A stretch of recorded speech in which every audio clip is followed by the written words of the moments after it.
Synergenetic Living Radio is a conscious reality creation journey. Tune in each month as Rick and Grace Paris teach you the innovative approach and new philosophy that will shift your entire paradigm of what it is to be a human being. Synergenetic Living is a living, breathing, conscious experience. As a shaman for 20 years, Rick Paris has been guiding people to fuller existences since his first workshop in 1995. He is well-versed in a wide variety of healing arts, including being an Enneagram expert. Grace Paris serves Synergenetic Living clients powerfully and beautifully by embodying the fundamental role of a feedback provider, graciously guiding people to their own realizations and higher purposes. On this show, Rick and Grace will share with listeners the key to unlocking the infinite potential of human consciousness in order to create a life of preference. Learn to author your own destiny with Synergenetic Living Radio.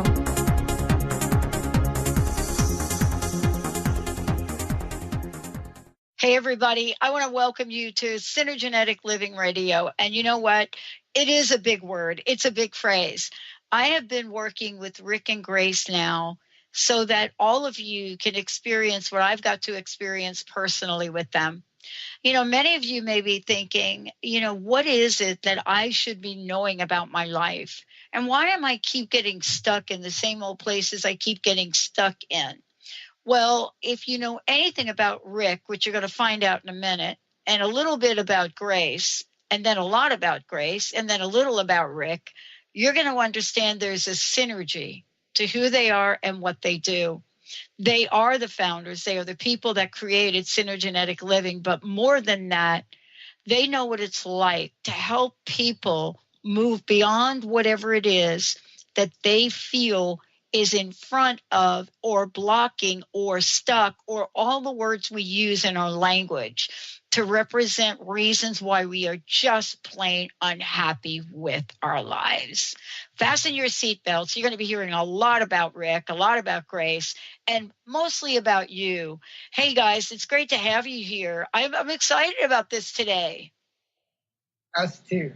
Thanks, Dr. Pat. Thank you so much excited for making it happen. Now, listen, what I love about doing this show and doing a video of it is, there are people in the world that talk about doing things. Then there are people that actually do things. And the reason I wanted to capture this on video is you both don't talk about what a life could be like or how it could be. You actually represent that. Rick, I want to start with you. Each of us has a journey. We go through life. Some of us have challenges. Some of us maybe not. But here's the question I've asked over 9,000 people. What are some of the challenges and obstacles that you've had to overcome to bring you to this very moment? A lot of obstacles. I mean, every human being has obstacles. It's part of being a human being in a physical reality. You need resistance for reality to slow down and take form. And for me, my path as a healer has always been part of healing, even when I didn't have the words for it. Yeah. When I was a little boy, for instance, my parents divorced, when I was 5. And I remember really trying to figure out what was going on there, and I went to school, and for whatever reason, I used to show and tell everything going on in my home life in the class. And at one point, the teachers asked my mom if it would be all right that I could speak to the other children after school because so many kids are having so many problems with the divorce. And I seemed to understand what was going on, and I could articulate it. And so that was really the beginning of me understanding more about myself. And that was the first huge blockage in my life, my father leaving. It was a very big deal to me to not be with my father. I wasn't very connected to my mother. So when he left, I was really freaked out and not comfortable with her. And so from that point on, it was lots and lots of trauma and lots of abuse like everybody gets. Everybody gets abused one way or another, the way that we've been currently raised. And so, I lost couple businesses in my life. I've been divorced. I've died. Right. I've had a lot of things go on and in all of that, even as a little kid, I always knew whatever the problem was, the solution was in the problem. Everything to me has always been a puzzle. My first day of school, I didn't even say bye to my mom. I ran over to the puzzle table, dumped it all, 3 of them I mixed together and said, watch, I could do all 3 of these at the same time. And my mom was like bawling because I was the only kid not crying for my mom, So I've always been that guy. And as I got older and moved from more of a mechanical sense and realized that when I listen to people speak, I can hear their patterns in their voice. I can hear their, like a repetition, I can hear their energy stop somewhere, that they're running over it unconsciously. And I always want to know what's in that little space between. And synergenetic living is all about the space between things. It's not about the individual components. There's 3 of us having an engagement right now, and the 3 of us are creating an environment together. And that environment's always been much more important to me, understanding the environment. And, when you read things about Tesla and Victor Schauberger and all these cutting-edge inventors from the past who were creating free energy and understanding how to do it, they all watched nature and they all were looking for a harmony. And so when there's a problem, there's a harmonic opposite to that problem. And when you can point it out to somebody, it's a gestalt for them. And they are just like, oh my God, I didn't even see that, And for me, it's a very emotionally mechanical experience for me.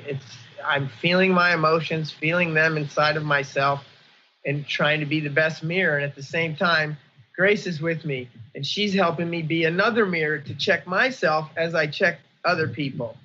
Even your telephone can't work if it doesn't have 3 positions. GPS works on a triangulation. Everything in physical reality is actually working on a triangulation. It's understanding the triangulation, and there's a synergy between the 3 parts that's greater than the sum of its whole.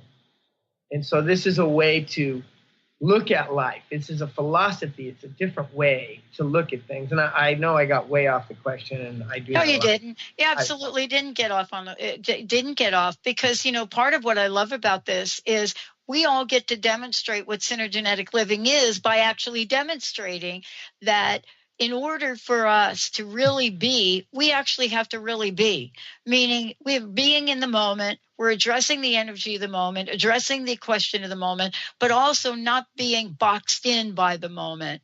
And that's really so important in understanding. People ask, how am I going to keep up with my life? How am I going to keep up with the world? How am I going to keep up with information? Well, somehow we think we're inferior to whatever that is on the outside. And we're going to get back to that, because I know that there are a few things we're going to talk about. Grace, I got to ask you, though. Grace and I have spent a lot of time together, and she probably knows me better than Jessica, I think.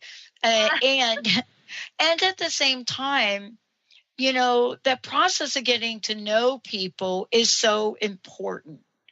You are right there with Rick, and yet you are still Grace. I want to ask you the question, your challenges, have they been different? Have they been the same?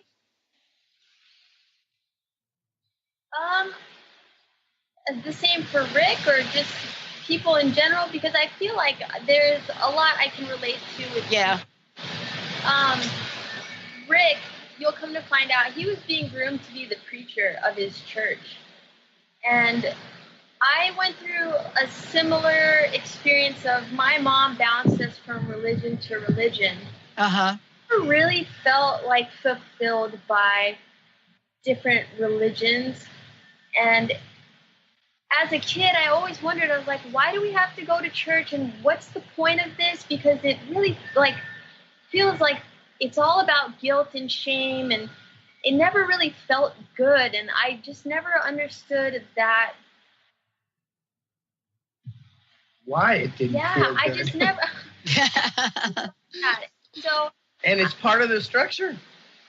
Right, and it's so woven into the fabric of our society. So I think that one of my biggest challenges was like, how do I move beyond the paradigm of like religion when it seems like everyone is so ingrained in it? Yeah. And how do I? Even when they think they're not. Oh, I don't go to church. You're in the paradigm, baby. It's, it's there. You can see it by the way the world's operating. Right. And so I think my biggest obstacle was redefining what love really meant to me, because for so long I identified with love is struggle, love is pain. I have to struggle in order to get what I want, and that never works. That's never fulfilling. And so when I met Rick, I was like, this is what love feels like. This is what I want it to feel like, and this is how I want to grow and change. This is the environment that's conducive to real change and transformation. Yeah. And, that was my biggest breakthrough ever, was recognizing, wow, I have this idea of love all wrong.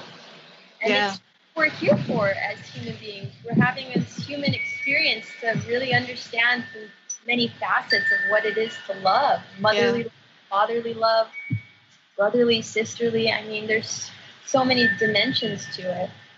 You know what I love about what you're saying is that part of this is understanding, what our calling is, let's just say, so to speak. What happens, Rick, Grace, what happens when you're called to be a healer, or you have the calling of a healer? I think certain people have a certain amount of compassion and vulnerability very early in life. Mm. One of the things when I was just learning everything I've learned is, compassion, children don't have compassion because compassion is born of sorrow. And you have to understand the impact you had. And when little kids, they don't understand the impact they're having. So they really don't have sorrow. But you do see every once in a while a child expressing deep compassion, and they're so small. I think that's one of the first things to recognize as a healer, is someone who actually has a sense of compassion much earlier than their years. Most healers have a certain amount of struggle in their past around wanting to be whole and feeling the deep rift between who they are spiritually and who they are physically. And when I was growing up, my family was very religious. At 10 years old, I left the Catholic Church because I stopped and told my grandma, I said, I don't want to go anymore. They try to make me feel guilty all the time, and I don't like it. I don't like it at all. And I had been listening to Southern Baptists, and Southern Baptist people had believed, well, you can't get in church by your own works. You're either saved or you're not saved. But if you're saved, you feel it and you know it. And that's how you kind of know. But, being a good person isn't going to get you in heaven. And I thought, well, that's kind of how it works at home. I do something wrong, I get whipped, and then I'm forgiven, and I go out and play again. It made more sense to me to be in this internal place of guilt and shame, which they had their own shame. It just was more in alignment with my own, where the Catholic Church and the shame that they were trying to impose on me I didn't relate to it, so there wasn't a harmony there. Yeah. Where the Catholic Baptist, there was a big harmony because my stepdad was beating me quite often. And, it's like, and when you hit a child, even if it's only once, you're the God being who's supposed to protect them. And if you hit a child, you break the sense of security to the best place in the universe that they need it from. And, people hit children to expedite growing because they're not patient enough to deal with the time it takes to teach them in an appropriate way. So hitting them is a quick and expedient way to get your point across. But it does a lot of damage. Yeah. And so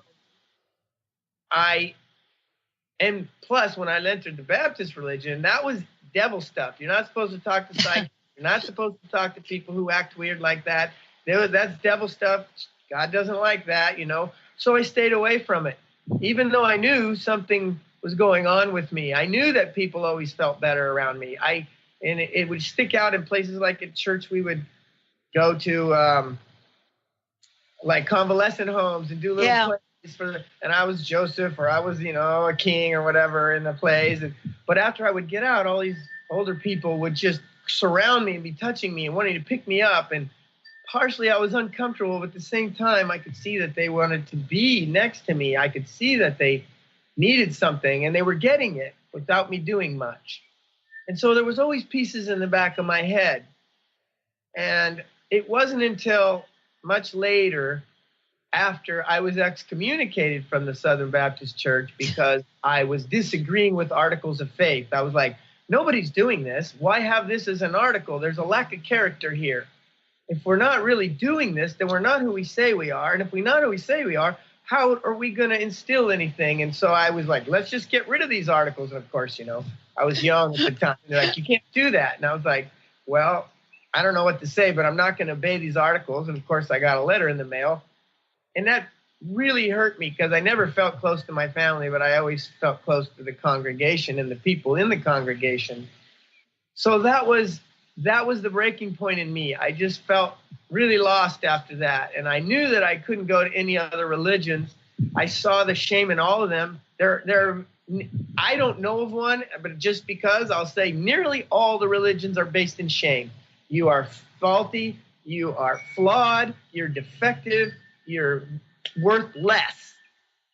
And you can tell by the level of martyrhood operating in the world all the time. The amount of shame going on. Whether you're religious or not, those came from those constructs, that paradigm.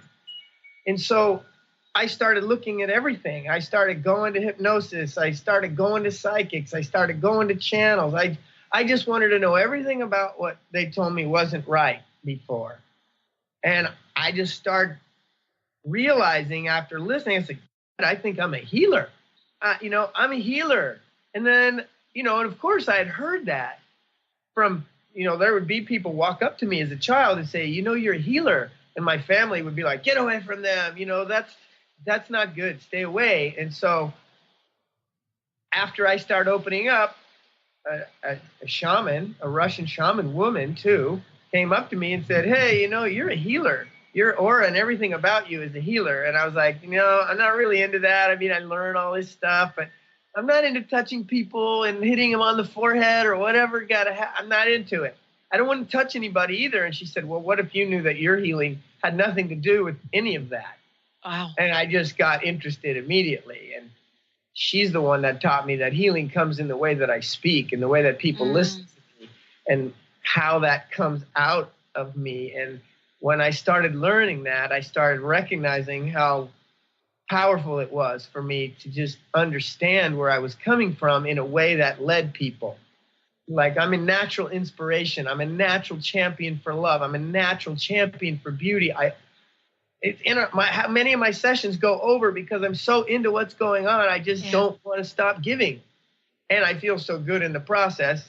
I go over quite often. And so healing was a long process for me. I studied to be a shaman for about 8 or 10 years before I even opened my mouth to my family.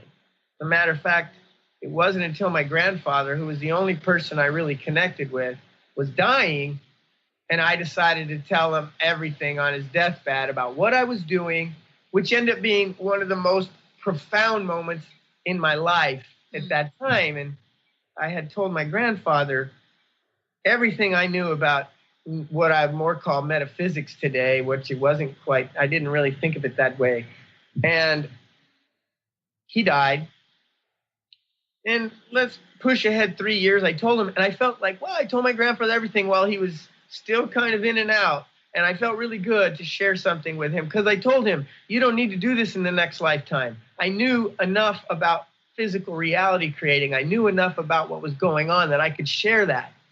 So I go see this psychic, this very famous one in London. And while we're sitting there, she keeps doing this around the back of me, and she stops and she slowly does this again. And and finally she goes, I'm sorry, I don't talk to dead people, but there's a dead person in the room. He says he's your grandfather and he has something to say to you. And I was like, okay, let's see if she's really on point here. This is my grandpa, right? And so I'm like, yeah, what's he saying? And he goes, on his deathbed, and I just started bawling. She goes, everything you told that man at that time in your life is, He appreciated it so much. He was like, thank you so much. You changed everything for me. And I just wanted to tell you everything you believe to multiply that times 10 in your own life. Take what you told me and go times 10. And I just was so blown out because I had my own little world inside. You know, I wasn't prepared to share it. Sorry, but I wasn't prepared to share my experiences because they were so unique to me, and I didn't want anybody even altering them. Yeah. Except maybe my grandfather. Yeah. And so when he said that, I was like, this is the only person, if it wasn't for him, I don't even know if I would have survived. Yeah. And so I was like, okay, that was my grandpa. I know how he talks to me. I know what he would, that was him. Yeah. And I never heard from him again other than in my own meditative experiences, but not like that. And so I said, okay. And at the time I had known, or let's say I was really incorporating in every possible way in my life that belief precedes experience. Most people in the world think experience defines my beliefs. Mm-hmm. They don't recognize they're a God being. They don't recognize they're creating reality in accordance to their will. And because they're not, you know, I don't like to say fragmented, but people need to be diversified. You're a multidimensional being. Dying, let me get that experience. And your child and your adolescent and your negative ego, these are, and you have many other aspects, but they're real and they're in real time. And when you're experiencing something from the past now, it's because another leg of the synergy that is you is vibrating. And the circumstance is making me afraid because I'm afraid it's going to happen again. Therefore, I put that belief in front of me and it happens. That triangulation happens. So your beliefs precede the experience. It is not the other way around. And, you know, of course, it takes a lot speaking to people for them to understand that. And how did dying help you understand that? I don't want to go too far without, you know, because I won't remember asking you that question. I wanted to know how dying helped you get, you know, see that perspective about 100% reality. Because I had ingrained that so deeply in my subconscious and my unconscious, I've been meditating for years to own that because I recognized it was the most powerful belief I ever heard. Mm-hmm. And me, if somebody told me a more powerful one than that tomorrow, I would drop it and I would be on the next thing. I'm not attached to what I'm teaching, but I'm recognizing that I know how to teach something that I don't know who's doing this. And I've changed dozens of people's life like this already. Yeah. I know it works. I know because dying, when I left my body, I recognized what was happening to me. And when I died, and see, near-death and death experiences are totally different. They're not the same. And a person with a near-death does not have a death experience. There's a space of life and there's a space after the life. And there's a third space in between the two. And when someone's near death, they're out of their body, but they always reference what they're doing through the physical. My body was there. I'm walking around the hospital, or I could do anything I wanted. But they're always attached to the physical, even though they're not in their body. When you die, you let go of that connection completely. Then what happens? You're immediately out of the universe. And the universe is a sea of possibility. That's it.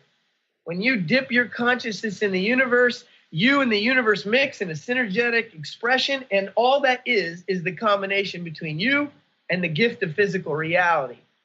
And so when you die, the universe is gone. There's no legacy. There's no radio show. There's no friends. Those are renditions of the other people that have their own universes. And so your rendition of everything dies. And so when I recognized that, and I was like, oh my God, and I looked back into physical experience, I could see that the lifetime I had just left, you imagine just many, many peaks all over the place. And those are all your lifetimes. They're not linear. They're just all fluctuating. And I saw that the lifetime I had left was a peak experience. And I had remembered, because I knew I created my own reality, I didn't let go of my consciousness of the body when I left. I knew where I belonged. And when I looked back in to physical experience, I could see the lifetime, I could see it was over, but I could see another lifetime right next to it. Like, oh, same friends, same clothes, same different guy, but so close that I realized, wow, because I'm aware and because I had a lifetime, I could look back and go, that's a monumental lifetime I was living. Well, if I believe precedes experience, then I could go back into that body. I don't need to be born again because I created an anchor. I created a way to reference myself outside. And at that moment, when you're dead, everything's very different than here. But in a nutshell, if you can articulate a question, the answer is there. It's like you're already Google. Yeah. It just happens. It's you. And there's other people there, but you all have your own thing going on. And so I decided right then, wow, if I could go back into my body with the same structure I left, why couldn't I? And of course, I thought I was gone for 5 years. I stayed as long as I wanted to ask all the questions I needed to know to come back here again. And so I reincarnated myself. I put myself in there. I was in between the worlds. I saw my body on the ground. I was like, okay, I know how to get back in. I put myself back in my body. I had been hit by 2 cars. The first car was totaled. It was demolished. And the second car was damaged because I landed on it. But when I put myself back in my body, I had been dead 18 minutes. And I had also, when I came back, I told, don't touch me. Don't touch me. I need to think for a second because I'm freaking out because as I was trying to put like just imagine trying to stuff yourself in a grain of sand. You can't keep everything that you were. You can't hang on to all that information. So as I'm going back into my physical, I'm losing the connection. But at the same time, I'm panicking because I'm like, wow, I'm all twisted up. I'm bleeding. I'm all screwed up. And now, oh my God, I don't remember like I did a minute ago. And I was like, I went in a little meditation and I said, hey, higher self, everybody, all my guides, I just need help right now because I'm freaking out. I know that I'm good, but I'm also not so clear like I was a few minutes ago. And I looked up at the ambulance guy, said, you can work on me now, but one thing I need, you need to communicate every piece of information going on to me. And you just tell me the end result. Test me and tell me what the test has to be, the best result, and I'll create the result. I don't need to know how to get there. It's the future that creates the present, which is part of what drives me nuts about Eckhart Tolle. Eckhart Tolle is eliminating the future. He's basically saying, hey, don't worry about what's out there. Wait till it gets to you and then deal with it in the now. But the future creates the present. The future is the source of all healing. Without a strong imagination, expectation, and desire in the future, I cannot generate the now in a conscious way. So dying enabled me to have a feedback mechanism. I reincarnated myself, knowing how to do it, knowing I could do it, and I did it, and I healed I walked out of the hospital the next morning, injury-free. And I had 6 doctors ask me, how did you do that? Because when I got an ER, I said, who's in charge? What'd you tell them?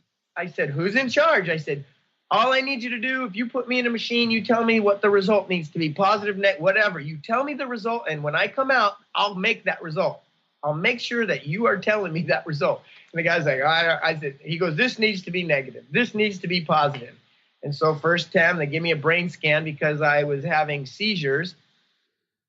The cop next to me is like, I never seen a human body take a shot like that. Maybe in a coma and die, but nobody awake like what you just went through. And I was like, okay, brain was fine after I got through. Then they said, oh, you got internal bleeding for sure. So that ended up being right. So then they scanned me for bones. And in the end, there was nothing wrong. And I told them, I'll walk out of the hospital if you just work with me. And I did. I walked out the next morning on my own by myself. They signed me out. I went home. Of course, my entire life changed. It took me many years to incorporate that experience, which also, when you come back into a physical experience all the way in and out, you take on another spirit. Your soul is forever. But I am not the same guy I was here before. The physical reality is not the same reality it was when I was here before. It looks similar, mostly, but things don't taste the same. My love doesn't feel the same. My experiences aren't the same. And it took me a long time to get comfortable with almost like one guy inside, but two different parts of myself, always having to let go of. I had an amazing life. My businesses were kicking butt. I was traveling all over. I was promoting clubs in Hollywood when I was in my mid 40s. Yeah. I was having a kick-ass life, and then it was over. Yeah. And so death, there's a lot that happened between my grandfather doing what he did, he really committing on a level that I wouldn't even understand how to commit to if he hadn't suggested it. Me just committing because I was understanding beliefs precede reality. So if he's telling me to go 10 times deeper, I'm just going to go. I trust him. He's the only person I trusted. So there's a lot that happened to make that significant. Yeah. And I love this because we've been talking about, for folks, if you're just tuning in, this is Synergenetic Living. I'm Dr. Pat, Grace Paris, Rick Paris. You know, the deal here is that the three of us been talking to each other for about a year. And so I've gotten this wisdom along the way. I've got it through you, and I've got it through you, Grace. And I applied it last Saturday, because I remember talking with you, and I thought, and I just, this whole belief precedes reality. And I thought, okay, I got to try this. And, you know, for me, sometimes I have to take little baby steps. Sometimes not so much. Sometimes maybe not, right? But sometimes it has to be a baby step. And, you know, I was in an environment where people were telling me I was not going to be able to do something that I used to do really well because I was older now. Do you know that story? Yeah. You know that storyline? People with that story. You know that story? Now, I'm not talking about, Pat, you're never going to be able to enter a beauty pageant again. Well, honestly, Pat never entered a beauty pageant. That's not me, really. But it wasn't that. What they were saying is, maybe I should learn to play differently because I'm not going to be able to play the way I did. Now, when you're anything that you love in life, right? People listening to this, pick something that you love in life. Pick something. I don't know what it is. Could be sex. It could be cooking. It doesn't matter. Now imagine people saying to you, no, I'm telling you, you're not going to be able to do it. Those chocolate chip cookies you made yesterday, forget it. You're a year older. You cannot make them. You can't do it. And I remember what you guys said to me. I mean, it just came right in my face. Belief precedes reality. And I looked at this guy, and originally when he asked me to play, I say, no, I don't want to play because I have the belief that I'm going to get killed. I'm just going to die. That's a good idea not to play. Exactly. I mean, it's like, why do I want to do this? It doesn't feel good to get killed. I don't like to. And I just said, you know what? Here's my belief. I am the best player on the planet. I hit everything. I move with ease and grace. And the minute I said that, Grace, I thought about you. You know what I mean? It's like, where do I get a phrase like that? So I said, now Grace is here. This is a little weird. Oh, and I played. And what happened in that few minutes, it was only a few minutes. So I need a little bit more practice, Rick. I'm just going to say. But in that short period of time, something happened that changed the entire perspective of a room full of about 30 people in that moment. And you know what their answer was to me? And we're going to take a short break, and I want to talk about this when we come back with both of you. Their answer was, wow, now we know not to get her mad. But I wasn't mad. And I want to talk about that when we come back. Let's take a short break, everyone. We'll be right back. Tune in each month to Synergenetic Living Radio, where Rick and Grace Paris discuss the synergenetic way of life, what it means to truly change your perspective in life, what it means to take control of your life and manifest your true desires. For more information on Rick and Grace Paris and Synergenetic Living, check out synergeneticliving.com. Get clear on the life you desire and the current life you are creating and what is between the two. Synergenetic Living, living life loud. Hey, everybody, welcome back. If you want to find out more about us, go to the Dr. Patch or Transformation Talk Radio. If you want to find out more about Rick and Grace, you can also go there, or you can go to synergeneticliving.com. Lots of information out there. Thank you both. Now, look, you work with people all over the world, and this is what this is our first show to talk about how this all evolved and happened. Before the break, I was saying, for me, I had a moment where I heard your voice, and that moment, I refused to believe what an entire room of people wanted to tell me was my reality. But I realized that I had been believing that up to that moment. And I said something that, maybe I did get a little angry. Here's the question. Does it matter? No, and that's a big part of what we try to teach people. If you want to be fully expressed, that means I have to be fully expressed in a responsible way with my emotions. And because so many people have been they have beliefs around anger is not good, and I don't get what I want when I express anger, or people don't respond to me well around anger. All these beliefs, they hinder the most intense emotion for stopping reality, because really, in many ways, anger is the brakes of reality. If you start to get mad and you let it go, everybody goes and looks, because it's intense, and so the entire reality just can stop. Now, if you take that anger and use it irresponsibly and you blame people for that anger when it's your choice of emotion to express, but if you blame that anger on somebody, now you're actually using it against the people around you. You're going to get a negative feedback from this. Now, if you really honestly express it and you're like, hey, F this doesn't, and you're not pointing it and you're really in the middle of expressing it, while that intensity is going, you could make choices in the background and create the reality with the intensity, because physical experience is created emotionally. It's you are not, I think, therefore I am. Thinking is the spirit. Soul is the emotional part of who you are. Your soul, when you die, is the only thing that really you're experiencing. Spirit is over there, but it's a different expression of spirit. Here, it's temporal and non-temporal. Spirit is born when you're born, and it dies when you die. And it exists outside of space and time.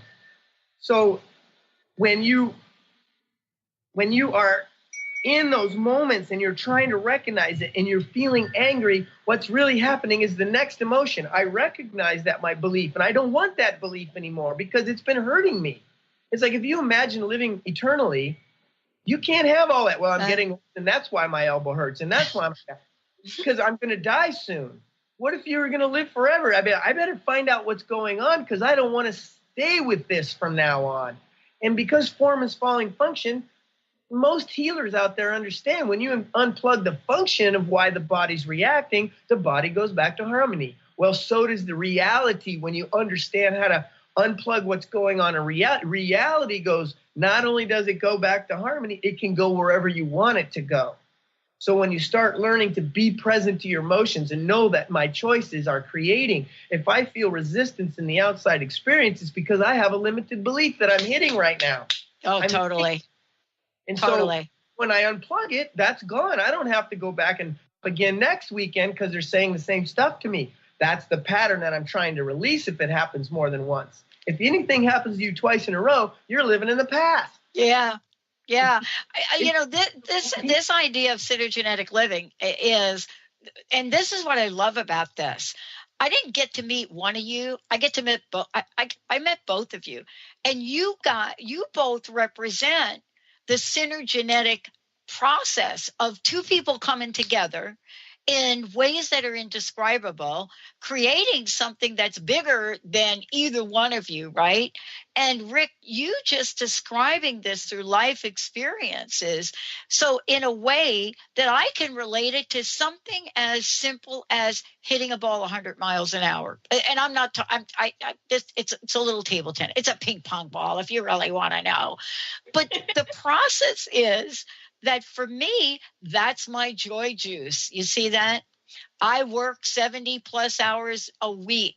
Hitting a ball well is my joy juice. Grace, for you, we're talking about being part of something. You also have a part in this. You represent the illumination with grace, don't you? I do. And all of this. And, I'm sitting here watching you and you're smiling. And I'm just like, oh my gosh, this woman is entirely in joyland here. Why? Thanks for asking that. When Rick and I got together, I actually met him giving a talk. And I thought the information was just so profound and beautiful, a little heady. Like I couldn't really understand what it was all about until I really got more time with him. And I was like, oh, I can really sink my teeth into this. And then he took a step back from sharing it. And I was like, please share this information. It's really needed right now. Like people need this. And I see how they're impacted by our relationship and who we are as a couple and what you're sharing. And so I've noticed as Rick would coach people, he would have to come and talk to me about it. And so this is very much part of our life, and we're always like trying to figure out how our clients can get more elegant results, easier results. Like how can they really have what they want, and what's the quickest way there? And so in order to maintain intimacy and integrity with these people, he brought me into it. And so here I am, while I'm not necessarily so outspoken on our calls or whatever, I am here creating the space that our clients get that easy, elegant healing. And so Illumination with Grace is really about illuminating that path. Stepping into conscious reality creation is a huge choice. And there's many more choices stacked on top of that. It's like, you want to lose weight. Okay, well, what does that mean? I got to change, I need to change my diet, or I need to do this or that. Now, do you really need to do those things, or can we unplug those beliefs and make it that much more elegant for you? And so Illumination with Grace is a one-on-one session with me. I do it with our first-time clients. And it's an important first step. It's building intimacy. It's exploring the possibilities of where you can go, where you want to go, and how to unplug that past so you're not throwing it out in the future and living a pattern. And I know many people can relate to me. When you're living a pattern, it can feel like you're hitting your head against the wall, or you're just like, do this anymore. Oh. And those are negative patterns. Yeah. People aren't even really into realizing that if I keep going for happiness in my life, I'm now in an addictive pattern. Because if that makes me happy, I need my ice cream at 9 o'clock every night, and I need my TV show, that makes me happy. And what happens, they get an addiction, and they just need what they need. They're not really present anymore, but they're happy. And hey, I don't want to diminish happiness, but there's way more going on. There's way more to do. Happiness is just the first step that people dream of. I had no problem. I just want to be happy. Yeah, well, to be happy, you need a positive future. And then you recognize joy is what I'm really after. I want to enjoy myself. Yeah, that's it. That's it. That's different. Right. That's very different. Very different. And, I know we're going to do an entire radio series, but I'll tell you what you just said, both of you right there. And I'm glad I picked the right thing, because joy is what I get from both of you. Both of you. Yeah. But there is confusion. There really is confusion. We seek this thing on the outside. And we want to be happy, happy, happy, happy. I'm telling you, when I was there, even if it was that short 20-minute period, it changed me. Now I'm going tomorrow, and I'm going differently. Do you see? And I think that's synergenetic living. I think that's the work you do, because once this gets touched, right? Once we get to feel this, experience it, I can't go back. Exactly. See, do you get what I'm saying? I can't go back. No, I can't go back. And I'm telling you, if this doesn't work out tomorrow, but I have the belief it will, but just in case, you never know, I'm calling you because I want that. I want that thing that happened the last 20 minutes, tired. I'd been playing for like 5 hours, tired, sweaty, and great. I love it. Great. And Next all I time could hear you're was in your there, voice. It will be a different experience It because will now be. you're going to do. But now you're going to see many times when you move through that and you're in a group, the next time you come back more on point of what's going on, you start inspiring them. Because you made a leap since last week and they don't know, but they know you're different and they get inspired. Like, look at her. She was just arguing. You see, it'll bring up the next level. Because in synergenetic living, the steps to getting there are the qualities of being there. And the qualities of being there are the steps of getting there. Because the future is dictating. And if I hit a blockage on my way to a future position, that's just part of the step going across the creek that I need to get to the next step. It's not a problem. It's the next thing mechanically that needs to happen to me to elegantly get to where I want to go. And then there's a point when you start learning what those are, you can diminish those and put positive pieces in. So this keeps building on forever. Look at the action. I mean, we're going to be talking about a lot of really deep, deep things. And I'm sorry if I'm digressing a little bit, but I had to share this with you because this for me is major. I was a 1973-74 champ. People out there today look at their past and say, well, I used to do that when. Oh, I did that when. Oh, back in the day. Oh, and my gosh, we don't have to do that. And that's what you do to help people. So, okay, here's the thing real quick. I get done. And the gentleman that's been coaching me, helping me, who actually built my paddle, beautiful titanium, great rubber, a little bit slow for me. But he says, you know what? I got another paddle. It's faster, and I'm going to put faster rubber on it. Now, this is somebody that thought the thing that I had was too fast for me. Now we're going to get like a new one, and we're going to get like faster rubber. What? Okay. Nice. Right. Instead of slower rubber, right? So all you're saying is, your reality is telling you you're going the right direction because the feedback is telling me that I am. And I can trust the decision I just made because reality went in the direction I wanted it to go. If it went and they said a slower paddle, you'd have to say, okay, I didn't incorporate that belief yet. And I just got to work on it more because now I can use my coach, the paddle builder, as a measuring device to how am I doing when that guy, when I get back into it, he goes, I want to give you a faster paddle. Faster paddle. I'm back. I am now where I am. To use your life in physical reality, what you're supposed to be doing is generating the reality. And time is in place to give you the chance to make the adjustments for it to come out the way you want it to. And this, we're talking about our lives here, though. See, I may be talking about a game, but not really. Not really. No. We're talking about that job you want. We're talking about that business you want to start, that romance you want, all of that. When we first started trying to market ourselves, every time we'd hire a marketer, he said, you got to find a niche. You got to find, I'm like, if you understood what I was teaching, you'd know that I don't. Yeah.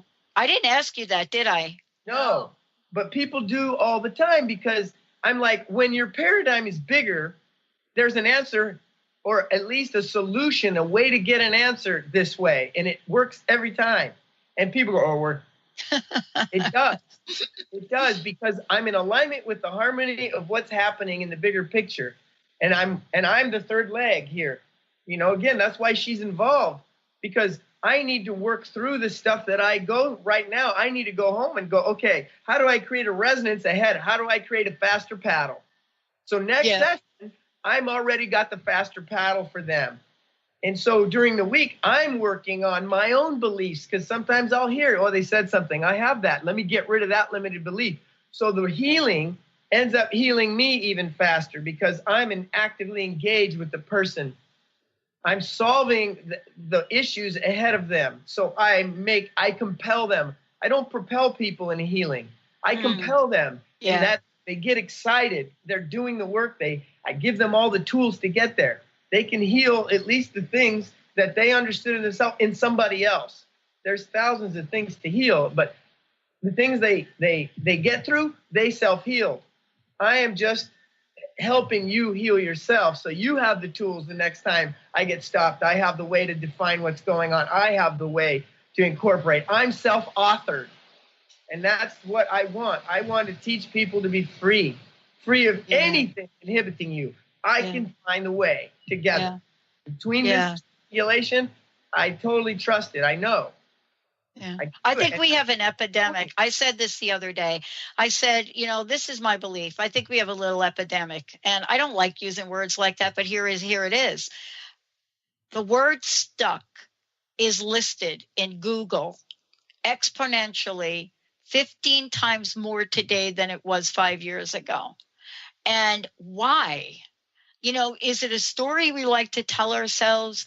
Because you see, what I love about Jessica especially is when I said to Jessica, we're going to build a network technology that doesn't exist today. And this is what we're going to build because our people said they want this kind of thing. We're going to build it from scratch. It's going to be something that the world doesn't have. And by the way, we're going to be able to add hundreds and hundreds of channels, not shows, channels at the drop of a hat. So here we go. So do you think Jessica says, really? No, nothing. She's nothing like, well, what's the problem? Nobody does it. How long is it going to take? How much money? Nothing. Her answer? Great. That was 4 years ago, right? We've built it. We're testing it.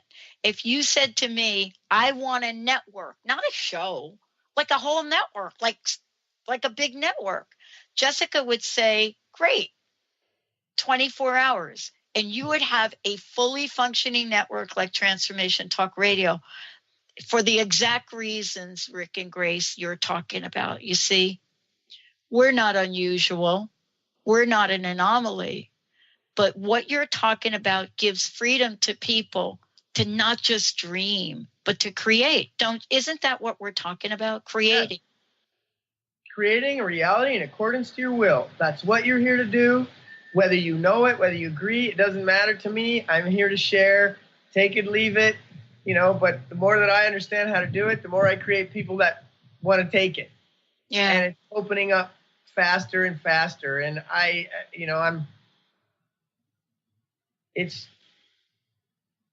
it's trying to figure out how to be and live my life the way I want, and at the same time allow something so new and so sophisticated in a way. It's a very sophisticated system because evolution is a spiral up.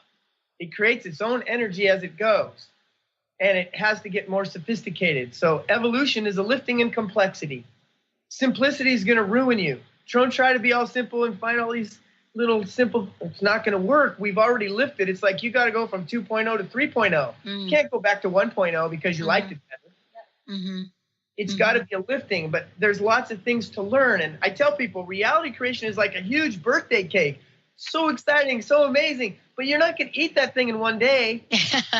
I'm going to take a bite, and I'm going to take a bite, and I'm going to take a bite. And after a while, I'm going to be so excited of what it was. And there's plenty of people hearing me, and I don't even argue with people. I don't hardly have it happen anymore either because I'm learning how not to create that, not to allow that in, And of course, when you're talking about something new, there's always going to be projections. There's always projections in the room. So you have to be able to feel those and feel your way through those as a healer. I'm not perfect, but what I do like about what I know is I don't have the answers for everything, but I have the solutions to get there, and I know it. And I'm so excited to share because I just hear it. I hear it in a person's voice when they're talking to me, and I love creating freedom. I like freedom. I'm an American. I came to America, born here because I love freedom. Our icon is an eagle. Yeah. It's the most free thing in the world. Yeah, and Rick and I were actually talking about this recently. It's like it's not only to be free from, but really free to. Free to is what we're looking, not free from. Free from is great. I don't diminish that. But what you're really designed is the freedom to. And that's a whole different mindset, And it is a different mindset because it's very different than the energy of freedom from. Freedom from means that someone, something, somehow has got you shackled, has got you trapped, has got you enslaved. And that is really different. And it ultimately is a belief. It's a paradigm. And the thing is, we're doing transformational work. And people are like, oh, I do transformation. No, I'm talking transformational in the way of a paradigm shift. What's happening right now with everyone is the paradigm shift energetically has happened, but people don't know they're creating reality. So they've got all these fears and angers and things that are suppressed, and they're coming out in the president. They're coming out in the religions. They're coming out of the unconscious mind because we haven't opened up to that of realizing, oh, I stuffed all this trash in the background for the last 25 years, and now it's starting to resonate out here, and I don't know what to do about it because I think it's out there. It's separate from me. It's not separate. And, you know, a lot of people are, yeah, I know I'm one. No, and it's both. That's the problem. You are absolutely an individual creating your own universe, and so is everyone else. It's not like we are all one. That won't work. That's like running out on the football field and saying, let's play football. We got 10 people. And everybody's like, well, what do you want to do? I don't know. Everybody has to have a job. Everybody has to have a position in order for the synergy to happen. Yeah. And everybody runs. Now you're running a team. Now you're running something. And so we just create a triangle. That's why your astrology chart, when you ask them, what do they say? Birthday, place, time, 3 positions. Your Enneagram drive runs on 3 positions. My integration, my disintegration, and my drive. It's a triangle. Tesla was crazy about he was totally infatuated with the number 3 because it is how things are working. It's a synergy between things. And that's what synergenetic living is all about. And I know I'm getting excited. I get fired up. Well, I get a little fired up too, because what we're talking about can be demonstrated. And that's why I'm so excited about this show. You know, it's so that we can bring people forward and say, listen, would you like to take a synergenetic challenge right now? Would you like to have the opportunity to change a belief and then tell us how that went for you? Okay, what belief would you like to change? Well, for me, it's I'm too old. Yeah, well, let's change that immediately, and then let's go play and let's see what shows up. And I'll give you a huge key to doing that. The future creates the present. What happens when a person gets older? They naturally think my future is becoming limited. Exactly. You have to be more adept at creating and imagining a future for myself because I've been taught that I don't have much. When people die in the hospital or when they're chronically ill, what happens when they get to the point I can't see myself whole again and they die?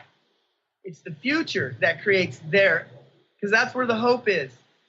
It's in the future. The future is the source of any and all healing. Yeah. I have to be incorporating this. Where I'm going is far more important than where I've been. But we're still stuck in where we've been. Yeah. Interesting thought I want to kind of end up with here, because I know we got to run, is somebody told me a story about humans and the evolution of humans. And they said that, you know, when humans first became humans, I think this is a little joke, but it's a little story. They said when humans first became humans, there wasn't an idea of death except to be killed. There wasn't an idea of age. There was an idea of you walk the earth and then something kills you. That's very different than growing old and dying. And he went on to tell me that carried forward for centuries and centuries and thousands of years, were people that roamed the earth. And he said, yeah, biblical people, these people that are written about, they roamed the earth. They only knew that death would come from somebody else killing them. Because they didn't have a future. They didn't know that there was a future. They didn't know that they were getting old and were going to die. Every day the sun was born and it died. Exactly. Every day it was born and died. You know, they didn't have the concept. Nostradamus and all these people gave you an idea that, hey, there's a destiny. We all have this person's, you see, you created things in the reality to give you the indicators. It was future that they didn't understand existed yet. Exactly. Wow. Thank you both so much. One last question. I want to ask you both, what's your personal message? What do you want to leave everybody with? And by the way, we're going to do a show. This is a regular series, Synergenetic Living Radio. Personal message, what would you like to leave folks with? your dream life is no more than a belief away. That's my thing I say, and it's simple, but it's a very complex statement that takes a lot of understanding. Thank you, Rick. Grace, how about you? I want to tell people to expect the best, to have high expectations. I know. Yeah. I know. And I wanted to do this show with you both in Hawaii because you just don't talk about how to do things. When I met you, you didn't live there. And what you did is you live your life the way you talk about living life. And I wanted for people to see that. Thank you both for today. Thank you so much. I so appreciate it. Thank you all for tuning us in and turning us on. I'm telling you, I know you want more. I know. But, what we'll do is you're going to get more. We'll see you next time. Tune in each month on Transformation Talk Radio for the latest on Synergenetic Living Radio with Rick and Grace Paris. Learn how to get clear on the life you desire. Synergenetic Living is a living, breathing, conscious experience. Rick and Grace will teach you the art of utilizing the future to create the now with a sense of artistic and absolute power, having dominion without domination. For more information on Rick and Grace Paris and Synergenetic Living, or to download an episode of Synergenetic Living Radio, visit synergeneticliving.com.